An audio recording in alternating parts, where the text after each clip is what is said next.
Habibabad railway फाटक चौक अरसा दराज से टूट फूट का शिकार है।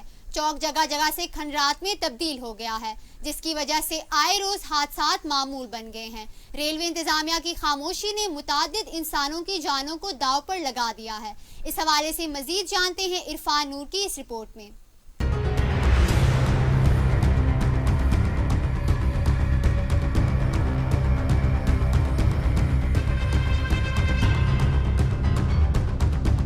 पतोकी के इलाके हबीबाबाद का रेलवे फाटक चौक अरसा दराज से टूट फूट का शिकार है। फाटक के दोनों अतराफ जगह जगह गड्ढे पड़ गए हैं, जिसकी वजह से आए रोज हादसात मामूल बन गए हैं। रेडी बानू और दीगर शहरियों को भी शदीद मुश्किलात का सामना है। वीडियो में देखा जा सकता है कि गरीब रेडी बान की खुजूरों से बड़ी रेडी गहरे गड्ढे और सीवरेज के पानी में गिर गई। अलावा ऐसी किसानों को मंडियों में अजनास लाने वाले रिक्शा मोटरसाइकिल सवार हजरात भी शदीद मुश्किलात का शिकार है। इलाका मकीनों ने एहतजाज करते हुए रेलवे के आला हुकाम से नोटिस लेने का मुतालबा किया है।